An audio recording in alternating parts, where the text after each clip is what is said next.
Bismillahirrahmanirrahim. Assalamualaikum warahmatullahi wabarakatuh.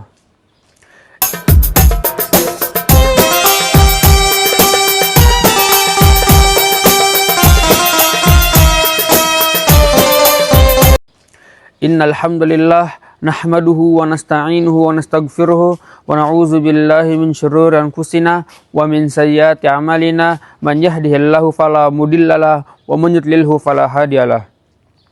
Asyhadu an la ilaha illallah wa asyhadu anna Muhammadan abduhu wa rasuluh la nabiyya ba'dah wa la rasula ba'dah amma ba'd.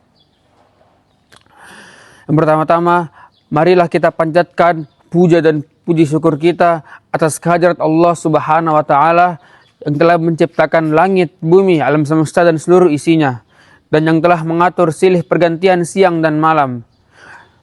Yang kedua, selawat dan salam tak lupa kita haturkan kepada junjungan kita, Nabi besar kita, Nabi agung kita, Nabi Muhammad sallallahu alaihi wasallam, yang telah membawa kita dari zaman gelapnya jahiliyah hingga zaman terangnya Islamiyah. Yang ketiga, berdirinya saya di sini tak lain dan tak bukan, saya akan menjelaskan sedikit tentang keutamaan menuntut ilmu. Tapi sebelum itu, kita harus tahu apa itu definisi dari ilmu. Ilmu menurut para ulama adalah hasil ijtihad dari para ulama untuk mengumpulkan pengetahuan tentang manusia secara mendalam pada masa lalu. Misalnya tentang cara tata berperilaku manusia, akhlak manusia, adab manusia, dan lain-lain. Dan ilmu ini sebenarnya ada banyak sekali jenis-jenisnya. Dan di antara itu, keutamaan menuntut ilmu itu menurut hadis ada dua. Yang pertama dari hadis, man kharaja fi talabil ilmi kana fi sabilillahi hatta yarji'a. Manusia tidak bisa menjelajahi seluruh lautan. Menurut ilmu pengetahuan, lautan hanya bisa dijelajahi oleh manusia baru 5% dari lautan. Sama dengan ilmu, manusia tidak bisa menguasai semua ilmu, ibarat lautan. Dan Imam Syafi'i juga pernah berkata, al-alimu kabirun wa in kana hadasan wa jahilu sagirun wa in kana syaikhan ta'allam falaisal mar'u yuladu aliman wa laysa akhu ilmin kaman huwa jahilun.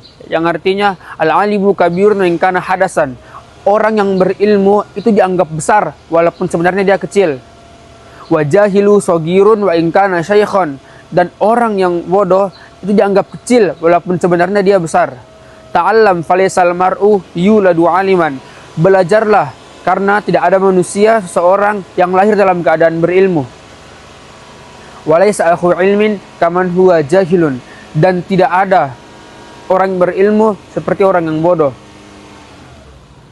Jadi dari kata-kata syair yang diungkapkan oleh Imam Asy-Syafi'i bahwa kalau ada orang yang besar tetapi dia bodoh, maka dia sama saja seperti orang yang kecil. Begitupun sebaliknya. Apabila ada orang yang kecil tetapi dia memiliki ilmu, maka dia seperti orang yang besar. Imam Syafi'i juga pernah mengatakan, syakautu ila waqi'in su'al hifzi fa arsyadani ila tarkil ma'asi wa akhbarani bi anna al-ilma nurun wa nurullahi la yuhda li'asi.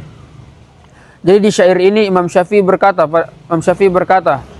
syakautu ila waqi'in, saya melapor kepada guruku su'al hifzi karena saya kesusahan dalam menghafal. Farsadani ila tarkil ma'asi, dan dia memberitahuku untuk meninggalkan maksiat. Wa akhbaroni bi annal ilma nurun wa nurullahi la yuhda li'asi, dan dia memberitahukanku untuk meninggalkan maksiat karena cahaya Allah tak akan datang pada orang yang sedang bermaksiat. Jadi sudah sangat jelas, jika kita ingin mendapatkan sebuah ilmu, maka tak bisa kita mendapatkan ilmu dengan yang namanya bermaksiat. Ilmu, apabila kita mendapatkan ilmu tetapi kita tak menulisnya, pasti tidak akan bertahan. Ilmu itu pasti akan hilang. Kalau misalkan kita mendapatkan ilmu, palingan 1 hari 2 hari kita sudah lupa ilmu tersebut. Tetapi apabila kita menulis ilmu tersebut, 1 hari 2 hari kita masih bisa lihat tulisan kita, catatan kita. Bahkan 5 tahun, 10 tahun, jika catatan itu masih ada, kita masih bisa melihatnya. Menuntut ilmu itu wajib bagi seorang muslim. Kemudian ada juga hadis yang berbunyi, man aradat dunya fa'alaihi bil ilmi, wa man aradal akhirah fa'alaihi bil ilmi, wa man aradahuma fa'alaihi bil ilmi. Yang artinya, barang siapa yang menginginkan dunia, maka gapailah dengan ilmu. Barang siapa yang menginginkan akhirat, maka gapailah dengan ilmu. Barang siapa yang menginginkan kedua-duanya, dunia dan akhirat, maka gapailah dengan ilmu. Jadi dengan ilmu kita bisa mendapatkan segalanya. Terakhir dari saya, ada mahfuzat yang berbunyi, al-ilmu fis sigari kan naqsi 'alal hajari. Menuntut ilmu di waktu kecil, waktu muda, bagikan kita mengukir di atas batu. Jadi anak-anak muda di luar sana, karena kalian masih muda, maka menuntutlah ilmu sebanyak-banyaknya. Memang susah, bagikan mengukir di atas batu, susah, tetapi akan membekas selamanya. Kita kalau mengukir di atas batu susah, tapi membekas. Kalau mengukir di atas air sangat gampang, tapi tak bertahan lama hasilnya. Dan sebaik-baiknya tempat menuntut ilmu adalah di pondok pesantren. Di pondok pesantren kita bisa terhindar dari pergaulan yang buruk, mendapatkan ilmu agama, ilmu dunia juga kita bisa mendapatkan. Saya tak membilang sekolah di luar itu jelek, tidak, tapi hanya untuk menjaga pergaulan agar kita tak salah pergaulan di luar. Tak banyak orang, tak sedikit orang yang rusak pergaulannya yang sekolah di luar. Misalkan dia narkoba, minum-minum, pacaran, berzina dan lain-lain. Jadi saya sangat menyarankan kepada anak-anak muda di luar sana untuk segera masuk ke dalam pesantren. Selagi masih mampu, selagi bisa, selagi ajal belum menjemput, banggakan orang tua, masuklah ke dalam pesantren dan belajarlah ilmu dengan sungguh-sungguh. Manjat wajada, barang siapa yang bersungguh-sungguh maka dapatlah ia.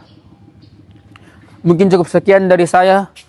Jika ada salah kata mohon dimaafkan, karena saya hanyalah manusia biasa yang tak luput dari dosa dan kesalahan. Jika ada benar datangnya dari Allah Subhanahu wa taala, jika ada salahnya murni pribadi dari diri saya sendiri. Akhirul kalam, wabillahi taufiq wal hidayah waridha wal inayah.